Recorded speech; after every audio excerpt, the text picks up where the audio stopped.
My husband slapped me when I told him I was pregnant. Evan and I had been trying to have a baby for 2 years. We've had 2 years of negative tests and wondering if something was wrong with me. Then last month, I missed my period. Then I took 5 tests in one sitting because I couldn't believe the first 4. When those 2 pink lines finally appeared, I sat on the bathroom floor and cried until my sister Carrie talked me down through the phone. She told me I needed to tell everyone and make it special. Don't just blurt it out over dinner. Throw a party, invite everyone who matters. Turn this into a memory we'd tell our kid about someday. So that's exactly what I did. 7 weeks later, my house was packed with everyone I loved. My parents stood by the appetizer table. Carrie kept shooting me excited glances from across the room. Evan's parents had flown in from Arizona, and his younger brother Jeff had shown up early to help me set chairs and arrange the gift table. Evan worked the crowd like he always did, shaking hands and making people laugh, being the charming husband I'd fallen for 6 years ago. I watched him from the kitchen doorway and felt my heart swell. Tonight, I was going to make him the happiest man alive. I grabbed a fork, tapped it against my wine glass, and the room slowly went quiet. 40 faces turned toward me. My mom was already tearing up and she didn't even know yet. Evan made his way through the crowd and stood beside me, his arm wrapping around my waist. He looked at me with warm, curious eyes, completely clueless as to what I was about to say. "Thank you all for coming," I said, my voice shaking a little. "I know some of you traveled really far, and I promise it's worth it." I looked up at Evan and smiled. "We're having a baby. I'm pregnant." The room exploded. My mom screamed. My dad started clapping so hard I thought he'd hurt his hands. Carrie was jumping up and down yelling, "I knew it," even though she actually did know. Everyone was hugging and crying, and the energy in that room felt like pure love. I turned to Evan, expecting him to lift me up or spin me around or do something romantic. Instead, he was frozen. His arm had dropped from my waist. His face had gone completely white. "Evan?" I reached for him. "Baby, aren't you excited? We're finally going to be parents." And that's when it came. The slap to my face that hit so hard I crashed backward into the gift table. The pain was instant and blinding, like someone had taken a hot skillet and pressed it flat against my skin. The music kept playing for 3 more seconds before someone killed it, and then there was nothing. Just silence. Just the ringing in my ear where his hand had landed. I looked up at my husband from the floor and didn't recognize the man standing over me. His face was twisted into something ugly, his chest heaving, his hands clenched into fists at his sides. "You cheating whore!" he yelled. "You really thought you could pass off someone else's baby as mine?" I couldn't speak. My cheek was on fire and my brain couldn't process what was happening. "Evan, what are you talking about?" I finally managed. "I've never cheated on you. I would never do that to you." He laughed and it sounded like something breaking. "Stop lying." He was screaming now, veins bulging in his neck, spit flying from his mouth. "You can't be pregnant with my baby Marina. I had a vasectomy 4 years ago before we even got married. I can't have babies." The words hit me harder than his hand did. A vasectomy. 4 years ago. He'd been letting me cry over negative tests for 2 years, knowing the whole time it was impossible. "So whose is it?" he continued, his voice getting louder. "Who have you been sleeping with behind my back? How long has this been going on?" The room was still dead silent. My mother had her hand over her mouth, tears streaming down her face. My father looked like he wanted to end someone but couldn't make his legs move. And then someone was kneeling beside me, warm hands on my shoulders, helping me sit up, brushing glass away from my dress. I looked and it was Jeff, his face pale with shock as he stared at his brother like he was seeing a monster. "What the hell is wrong with you?" Jeff said, his voice shaking with anger. "You just hit your pregnant wife in front of everyone." He helped me to my feet and positioned himself between me and Evan like a shield. Evan was pacing back and forth like a caged animal, running his hands through his hair. 2 years I let you make me feel guilty for not giving you a baby. And this whole time you were spreading your legs for someone else?" He turned to the room, arms wide, like he was inviting everyone to see what I really was. Look at her. Look at her standing there pretending to be confused. She knows exactly what she did. She knows exactly whose baby that is. So there I was, face-stinging entire family watching accused of cheating by my own husband. And the worst part? Evan had proof. A vasectomy I never knew about. In his mind, this pregnancy was impossible unless I slept with someone else. I demanded a paternity test. It would take a week to come back. 7 days until I could prove I was innocent. But I didn't know that those 7 days would be the worst of my life. Because while I waited for science to save me, everyone I loved was about to turn on me. Everyone left the party without saying goodbye. They just grabbed their coats and filed out one by one, eyes down, mouths shut. My parents were the last to go. My father hugged me so tight it hurt and whispered, "I'll kill him if you want me to." But I shook my head because I still believed this was a misunderstanding. When the door finally closed, I turned around and Evan was already walking toward our bedroom. "Evan," I said. My voice came out smaller than I wanted it to. "Please just listen to me. I don't know how to explain this, but I haven't been with anyone else. You're the only man I've been with in 6 years. There has to be another explanation. He laughed, but there was no humor in it. Just this cold, empty sound that made me feel sick. Another explanation? For how you got pregnant by a man who can't make babies? He took a step toward me. I flinched. I actually flinched away from my own husband, and I watched that register on his face. For half a second, something flickered in his eyes. Guilt, maybe. Or recognition of what he'd done. But then it was gone, replaced by that hard, angry mask. I'd love to hear it, Marina. Really. Enlighten me. I had nothing. No explanation. No defense except my own word, which clearly meant nothing to him anymore. Then let's do a paternity test, I said. Let's prove it scientifically. Because when that test comes back showing you're the father, you're going to have to live with how you treated me tonight. You're going to have to look me in the eyes knowing you hit me and called me those things and humiliated me in front of everyone I love. Something changed in his expression. Doubt, maybe. Or fear. He was quiet for a long moment, and I let the silence stretch because I needed him to feel the weight of what he'd done. Fine, he finally said. First thing tomorrow. We sat in the clinic waiting room like two strangers sharing a bus stop. Evan sat 4 chairs away from me with his arms crossed and his jaw clenched so tight I could see the muscles jumping under his skin. Every few minutes he'd glance at me and then look away, like even the sight of me made him sick. I wanted to scream at him. I wanted to grab his face and force him to look at me, really look at me, and see that I was telling the truth. But I just sat there with my hands folded in my lap, staring at the wall, trying not to cry in public. The nurse called my name first, and I went alone because Evan refused to be in the same room while they drew my blood. Afterwards, she told me I'd have to wait 7 to 10 business days. I sighed heavily. That meant 7 to 10 days of this hell. I nodded and thanked her and walked back to the waiting room on legs that didn't feel like mine. The texts from his family started on day 2. His mother went first. I always knew you were a whore. Now my whole family knows it too. His sister followed an hour later. You disgust me. I hope you lose that baby.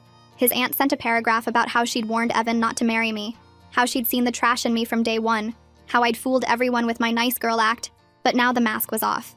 His cousin sent a photo of me from the party, mid-fall, with the caption, "Cheaters always get what they deserve." I sat on my bed reading message after message until my phone screen blurred from tears. These people had hugged me at holidays. They'd sent me birthday cards. They'd told me I was part of the family. Now they were calling me names I'd never been called in my life, and wishing harm on my unborn child. I turned off my phone because I couldn't take anymore. Carrie came over that afternoon and found me still in bed. She climbed in next to me like we were kids again and held me while I cried. "You need to leave him," she said softly.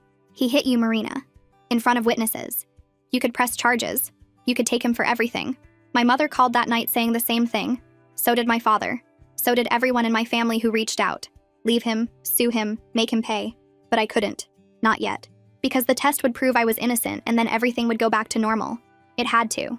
I lay awake that night with my hand on my stomach, trying to feel something. Some connection to the life growing inside me. But all I felt was doubt. What if Evan was right? What if the vasectomy made it impossible? What if somehow, some way, something had happened that I couldn't remember? The thought made me sick, but I couldn't stop it from creeping in. I went through every night of the past 3 months in my head. Every time Evan and I had been together. Every moment I'd been alone. Nothing made sense. I knew I hadn't cheated. I knew it in my bones. But if Evan really couldn't have children, then whose baby was this? On day 4, Jeff knocked on my door holding a bag of takeout. "Figured you weren't eating," he said. His voice was gentle and his eyes were soft with concern. I hadn't showered in 2 days. I was wearing the same sweatpants I'd slept in, and my hair was tangled into a mess on top of my head. I looked like a mess. But Jeff didn't seem to notice or care. He just stood there on my porch waiting patiently for me to let him in. And I did. We sat at the kitchen table and Jeff unpacked containers of lo mein and fried rice and orange chicken. He didn't ask me what happened. He didn't ask me to explain myself or defend myself or prove anything. He just handed me a fork and said, "Eat something, please." So I did. Small bites at first because I had zero appetite. But the food was warm and the company was warmer, and slowly I started to feel almost human again. Jeff talked about stupid things. A movie he'd seen last week.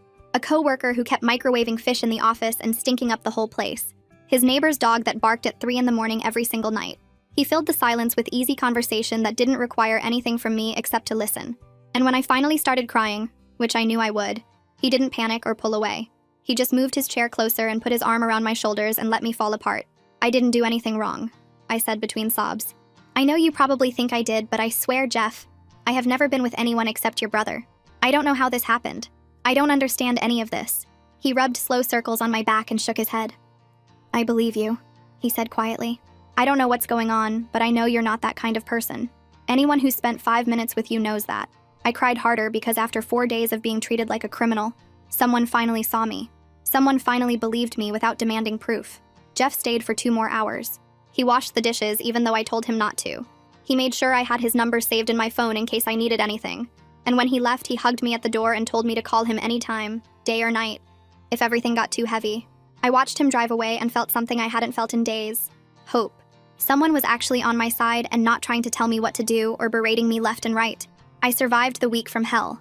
Evan's family calling me every name. Carrie begging me to leave him. Evan looking through me like I was already gone. The only person who didn't treat me like a criminal was Jeff. He checked on me every day, brought me food when I couldn't eat, told me Evan was wrong for what he did. But I held on because the test results were finally here. This was my proof, my vindication. Except when I opened that envelope, I didn't find salvation. I found something that made everything 1,000 times worse. 3 more days passed before the envelope arrived. Jeff checked on me a few times and brought food when he could. But mostly I was alone in a house where my husband lived 20 feet away and acted like I didn't exist. Evan had been locked in the guest room since the night of the party. He'd leave for work before I woke up. He'd come home after I'd already gone to bed. The only sign he was still living there was the coffee mug in the sink every morning, and the sound of the guest room door clicking shut every night. We existed in the same house like ghosts who couldn't see each other. Sometimes I'd stand outside the guest room door with my hand raised, ready to knock, ready to try one more time. But I never did. What was the point? He'd made up his mind about me. The only thing that would change it was proof. And proof was coming. When the mail truck finally pulled up on day 7, I was standing at the window like I'd been doing every afternoon. My heart jumped into my throat the second I saw the white envelope in the mailman's hand. Clinic logo in the corner. My name printed on the front. My entire future folded up inside a single piece of paper. I ran outside in my bare feet, not caring that the concrete was cold, not caring that I was still in my pajamas. I grabbed the envelope from his hands before he could put it in the box. He gave me a strange look, but I didn't care. I didn't care about anything except what was inside. I held it against my chest and felt my heart pounding so hard I could hear it in my ears. This was it. This was finally it. 7 days of hell were about to end. I was about to be vindicated. I called Jeff first. I don't know why. Maybe because he was the only person who'd believed me. Maybe because I needed someone in my corner when I finally proved the world wrong. He answered on the second ring. The results came, I said, and I could hear the hope in my own voice. They're here, Jeff. I'm holding them right now. He told me he'd be there in 10 minutes and to wait for him before I opened anything. I agreed because I wanted witnesses. I wanted everyone to see the moment I was proven innocent. Then I went to the guest room door and knocked. No answer. I knocked again, harder this time. Evan, I called through the door. The results are here. Come out. I want you to see this with your own eyes. I pressed my ear against the wood and heard movement inside. Footsteps. The creak of the bed. Then silence. I knocked a third time. I'm not going away. This affects both of us and you're going to be here when I open it. More silence. Then finally the lock clicked. The door swung open and Evan stood there looking at me with empty eyes. He'd lost weight in the past week. His face was pale and there were dark circles under his eyes like he hadn't been sleeping either. For half a second I felt sorry for him. Then I remembered the slap. I remembered the names he'd called me. I remembered the way he'd turned the whole room against me. The sympathy disappeared. He didn't say a word. He just walked past me toward the kitchen and sat down at the table with his arms crossed, waiting. I followed him and placed the envelope in the center of the table between us. Neither of us touched it. We just stared at it like it might explode. Jeff arrived 5 minutes later. I heard his car pull into the driveway and went to let him in. He looked nervous, which surprised me. His eyes kept darting to the envelope on the table and then back to my face. You okay? He asked quietly. I nodded because I was more than okay. I was ready. I was finally going to prove that I hadn't done anything wrong. He followed me into the kitchen and froze when he saw Evan sitting there. The two brothers looked at each other for a long moment. Something passed between them that I couldn't read. Then Jeff pulled out a chair and sat down, positioning himself closer to me than to Evan. You haven't opened it yet, Jeff said, stating the obvious. I shook my head. I wanted witnesses. I wanted both of you to watch me open it so no one can say I tampered with anything.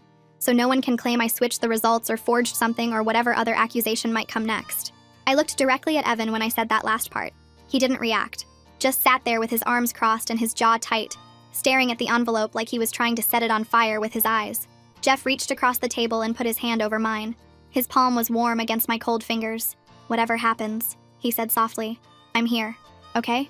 No matter what that paper says, I'm not going anywhere. I squeezed his hand and thanked him for being the only person who'd stood by me through this nightmare, for the only person who'd believed me when everyone else had already decided I was guilty. Evan's eyes locked onto our hands and something dark flickered across his face. His jaw tightened even more.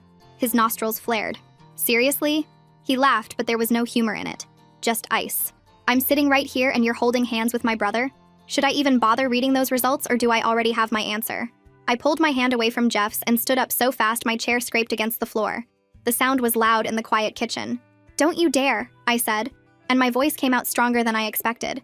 "Don't you dare twist this into something it's not. Your brother is the only person who's been kind to me while you've been treating me like garbage. He's been bringing me food because I can't eat. He's been checking on me because you won't even look at me.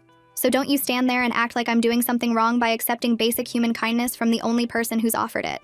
Evan rolled his eyes. "Just open the envelope, Marina. I don't have all day to listen to your excuses." I took a deep breath and picked up the envelope. It felt heavier than it should, like the weight of my entire marriage was pressed into that single piece of paper. I looked at Evan and felt something surge in my chest. Confidence. Certainty. I knew I hadn't cheated. I knew I hadn't been with anyone else. Whatever was in this envelope was going to prove it. And then he was going to have to look me in the eyes and apologize for everything he'd put me through. I held on to that image as I slid my finger under the seal. The sound of the paper tearing was impossibly loud. I pulled out the single sheet inside and unfolded it slowly, savoring the moment. This was it. This was my vindication. My eyes scanned the words at the top. Medical terminology. Reference numbers. My name. Evan's name. And then the results. I read them once. My brain didn't process what I was seeing. I read them again. The words were the same, but they still didn't make sense. I read them a third time and the paper started shaking in my hands. No. No, no, no, no, no. This wasn't right. This couldn't be right. There had to be a mistake. A typo. A mix-up at the lab. Something. Anything. Because what I was reading was impossible. "What does it say?" Evan demanded. His voice cut through the fog in my brain. "Read it out loud. I want to hear you say it." I opened my mouth, but nothing came out. My throat had closed up. My lungs had stopped working. The room was tilting sideways, and I had to grab the edge of the table to keep from falling over.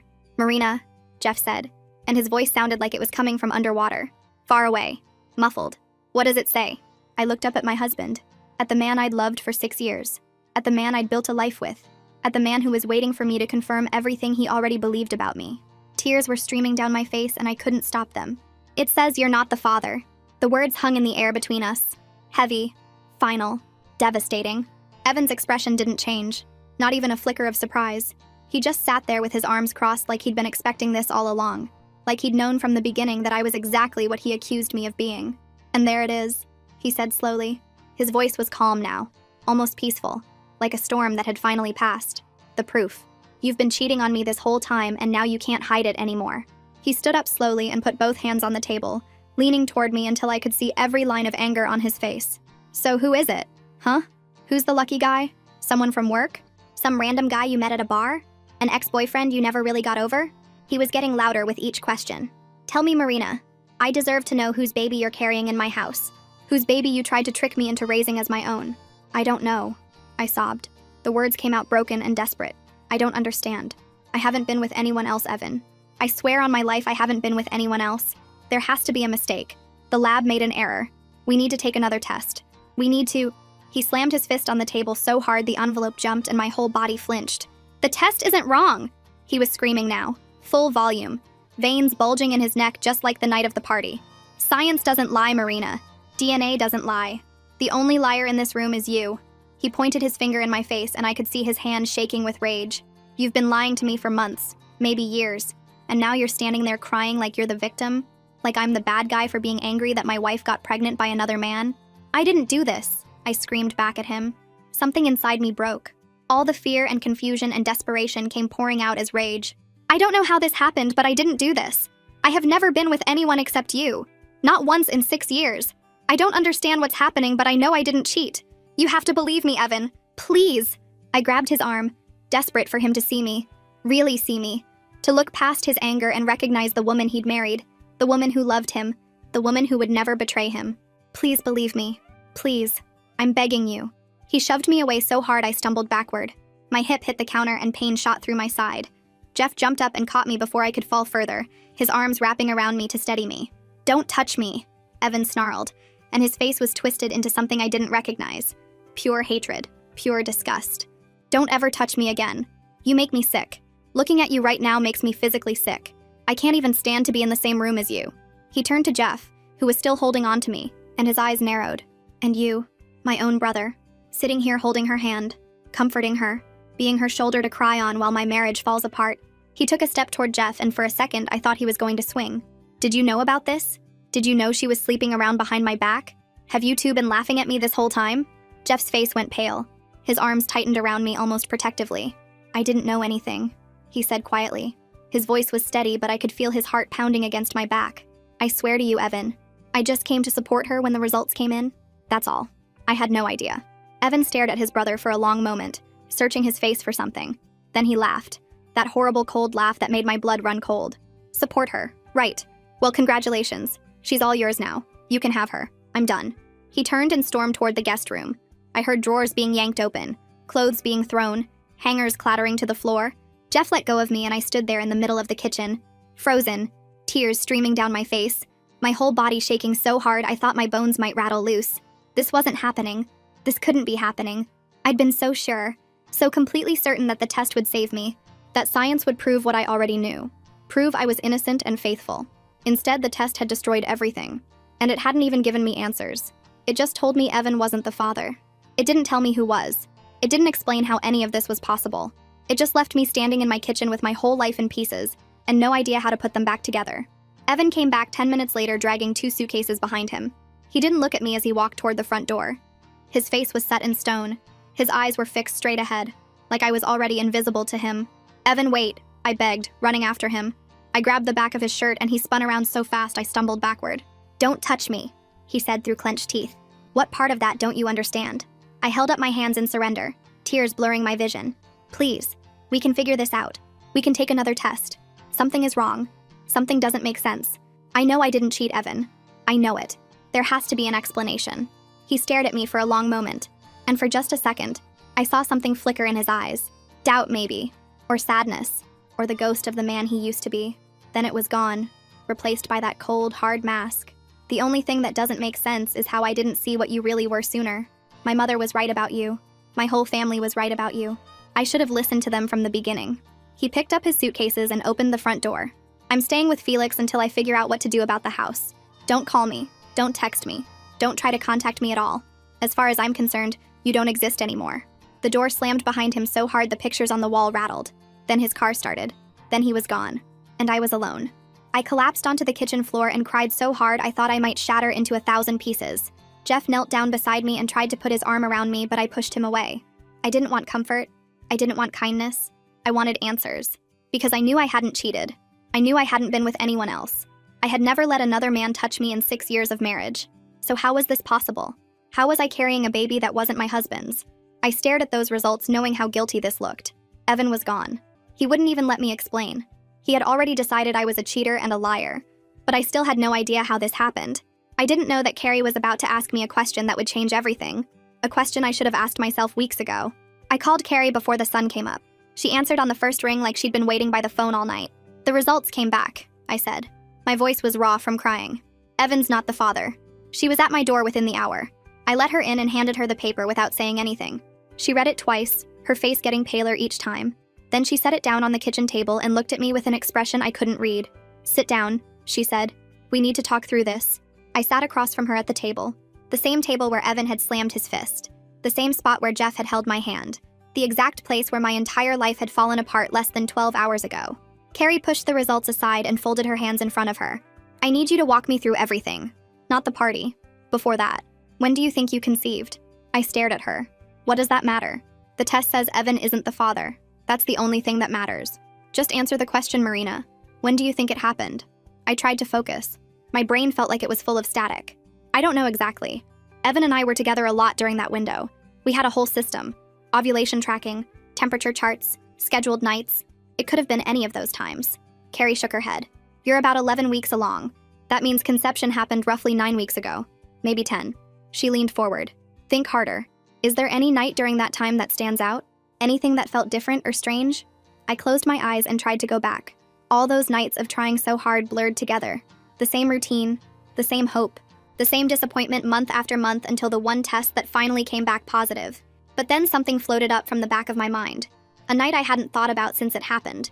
A night that was different from all the others. There was one night, I said slowly. My eyes were still closed, reaching for details I'd never bothered to examine before. About 9 or 10 weeks ago, I woke up because Evan was shaking me, gently. Then I felt him kissing my neck. I paused, remembering. I asked if he was in the mood and he just hummed, like a yes. And I remember wanting a baby so badly I went along with it. Carrie's voice was steady. What else do you remember? I tried to pull more from the fog. It was completely dark. We have blackout curtains because Evan's a light sleeper. I couldn't see anything, not even an outline. I paused. Something was shifting in my chest.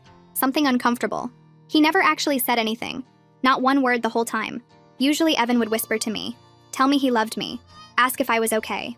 But that night it was just the hum. And when it was over, he just rolled away and went to sleep. Or I thought he did. I was so tired I passed out again right after. Carrie was quiet for a long moment. I opened my eyes and found her staring at me with an expression that made me dizzy. When she spoke again, her voice was careful, gentle, like she was trying not to break something fragile. Marina, I need you to really think about what I'm about to ask you. I felt my whole body tense. Okay. She reached across the table and took my hands. Her fingers were cold.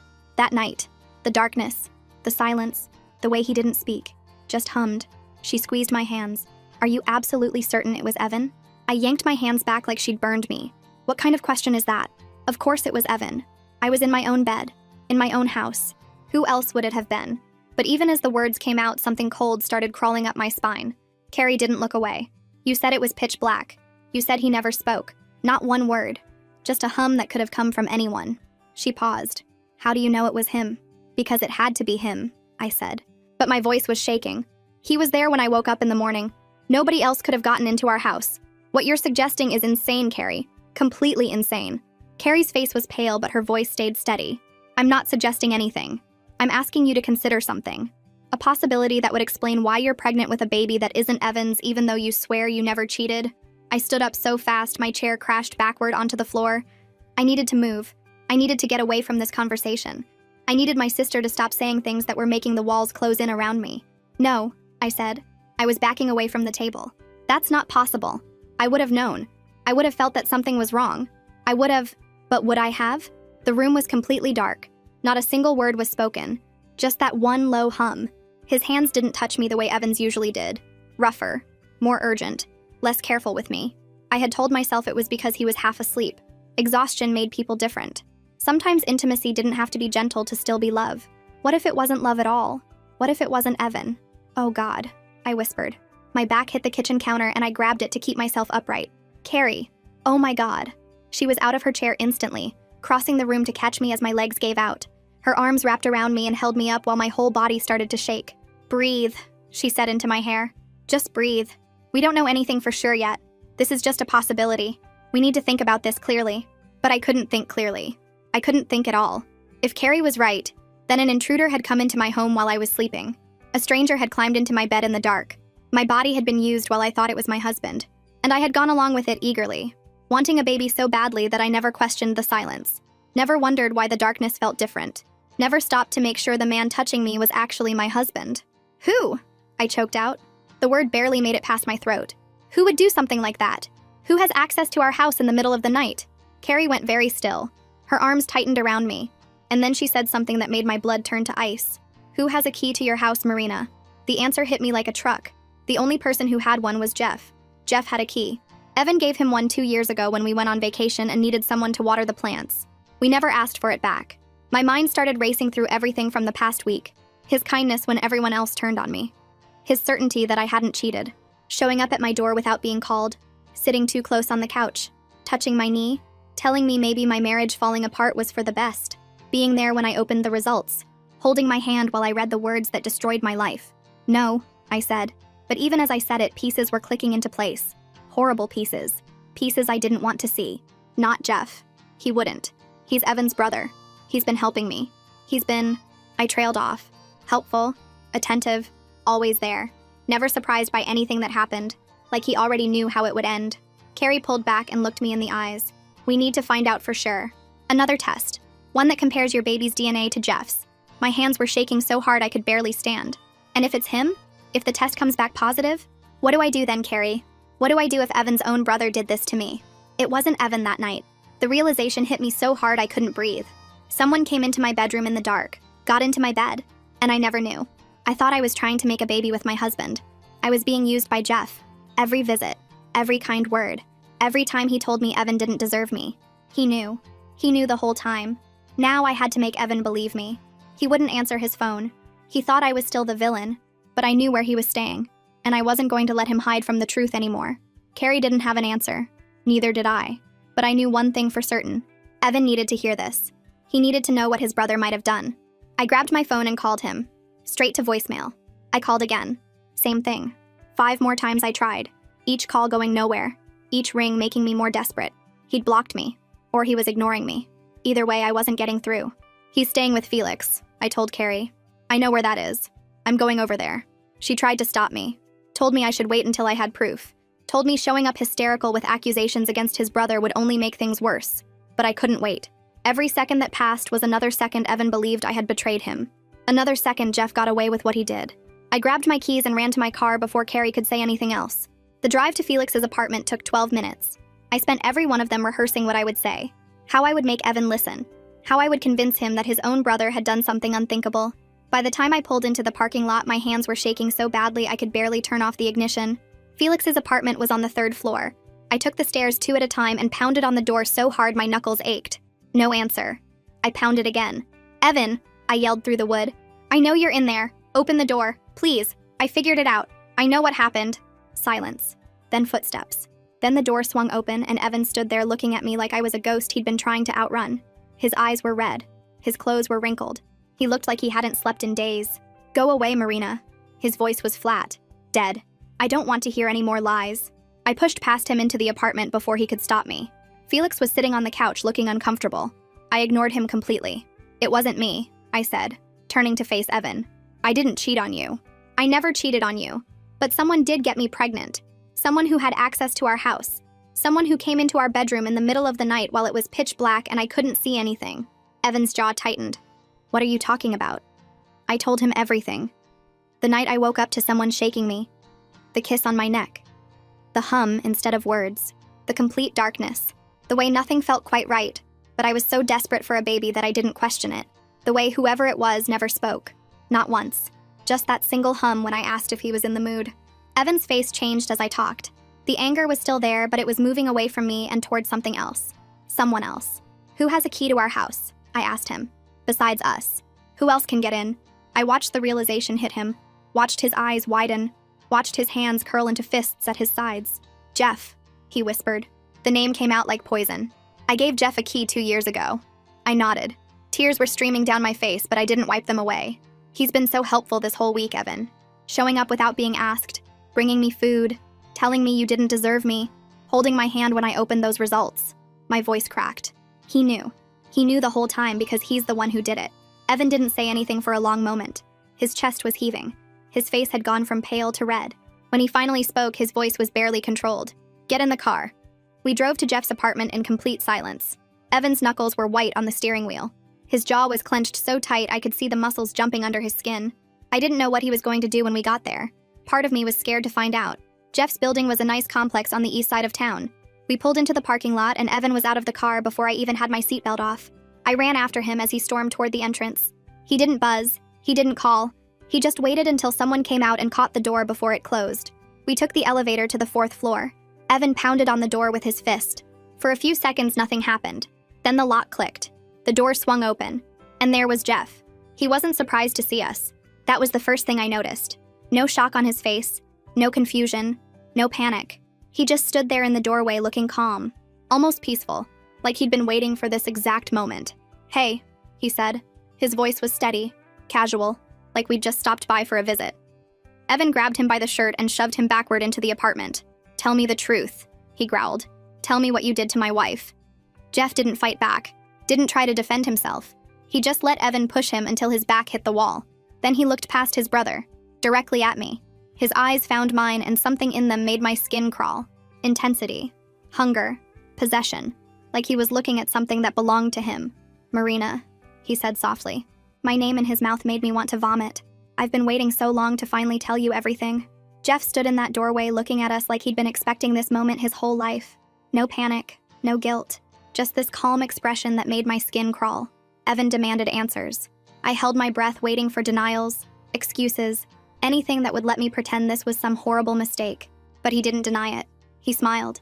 And what came out of his mouth next proved that this wasn't a moment of weakness or a drunken accident. This was planned. This was obsession. This was everything. The corners of Jeff's mouth curled upward in a way that made him look like a completely different person. Not the kind brother who brought me takeout.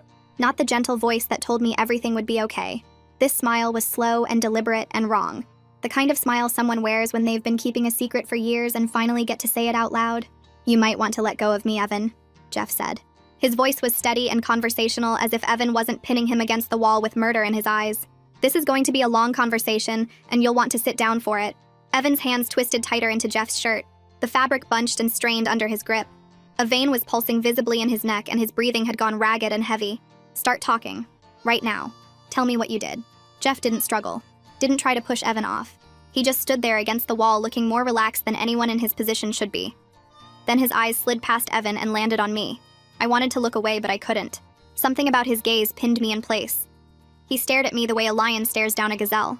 It became clear I was his prey from the moment we met, and he was determined to make me his. "Fine," Jeff said softly. His eyes never left mine, even though he was answering Evan. "You want to know what I did? I'll tell you everything.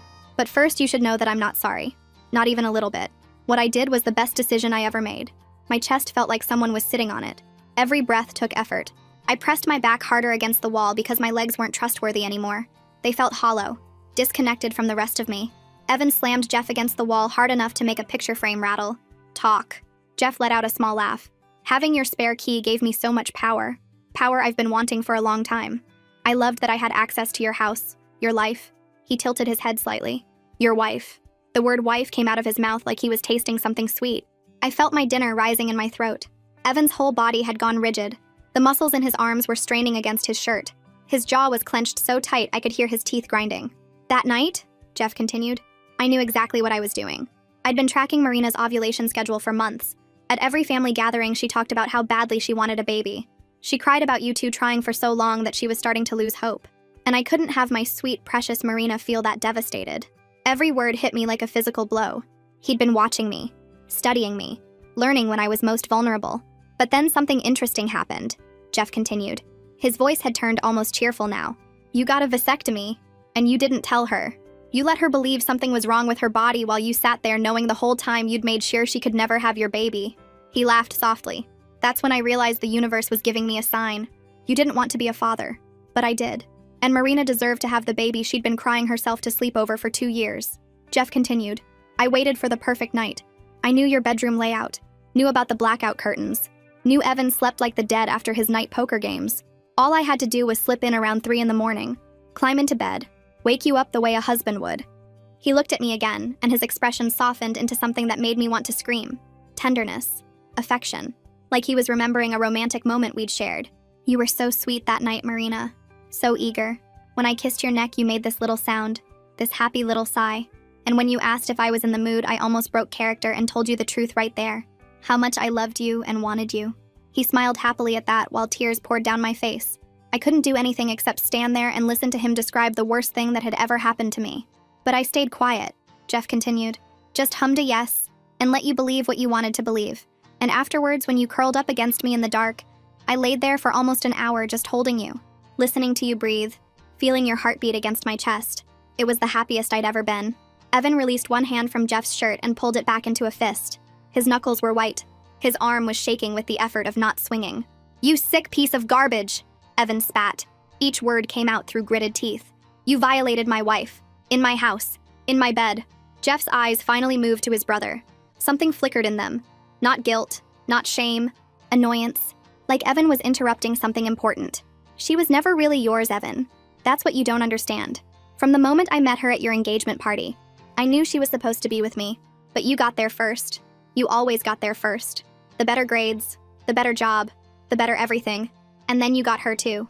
His voice dropped lower, harder. "I spent 4 years watching you take her for granted.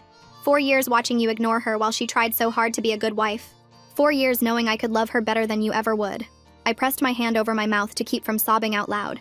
4 years. He'd been watching me for 4 years. Every family dinner, every holiday, every time he came over to help with something around the house. He'd been looking at me like this, wanting me like this, and I never knew. Evan's fist connected with Jeff's jaw so hard the sound echoed off the walls. Jeff's head snapped to the side and blood appeared at the corner of his mouth. But he didn't fall, didn't cry out, didn't even raise his hands to defend himself. He just turned his head back slowly and looked at his brother with that same calm expression. Then he laughed, blood on his teeth and joy in his eyes. "That felt good, didn't it?" Jeff said. "Hit me again if you want. Break my nose. Knock out my teeth. None of it changes anything. I did what I did and I don't regret a single second of it." He spit blood onto the floor. "That baby Marina is carrying? That's my baby. My child. The only family I've ever made for myself. And you can hate me all you want, but you can't undo that. You can't take that away from me." I slid down the wall until I was sitting on the floor. My legs had finally given up completely. Carrie wrapped her arms around me while I tried to make myself as small as possible. Tried to disappear. Tried to stop hearing his voice, but it kept going. And these past 2 weeks? Jeff stepped away from the wall now that Evan had let go of him. He wiped the blood from his chin with the back of his hand. "Those were the best days of my life. Sitting with you in your kitchen, Marina. Holding your hand. Telling you I believed you when everyone else called you a liar. Watching you look at me like I was the only person in the world who cared." He took a step toward me, and Evan immediately moved between us. "I got to be there for you. I got to comfort you. I got to be the man you needed while your husband treated you like garbage. Every tear you cried on my shoulder was proof that I was right. You should have been with me from the beginning." I was shaking so hard my teeth were chattering. Every moment from the past 2 weeks was replaying in my head, but it all looked different now. His arm around me on the couch, his hand on my knee, the way he always sat too close, the way he looked at me when he thought I wasn't paying attention. I thought he was being kind, supportive, brotherly. He was savoring his victory, enjoying watching me suffer while knowing he was the reason for all of it. "Marina," Jeff said my name softly, almost lovingly. "Look at me, please." I didn't want to, but something in his voice made me lift my head. He was standing a few feet away with Evan blocking his path, but his eyes found mine easily. And what I saw in them terrified me more than anything else had. Hope. Genuine hope. "Come with me," he said. "Right now. Tonight. We can leave this whole mess behind. Start over somewhere new. Raise our baby together the way it should have been from the start." The air left my lungs. He actually believed this was possible. He actually thought I might say yes. He'd violated me in the most intimate way possible, and he was standing there asking me to run away with him. "You're insane," I whispered. The words came out thin and broken. "You're completely insane." Something changed in his expression. The hope dimmed slightly, replaced by confusion, then frustration. "I'm offering you everything, Marina. A man who actually loves you. A father for your baby. A fresh start away from everyone who turned on you. Why would you choose to stay here with someone who hit you in front of 40 people? Evan moved so fast I barely saw it. His fist connected with Jeff's face again, and this time Jeff went down.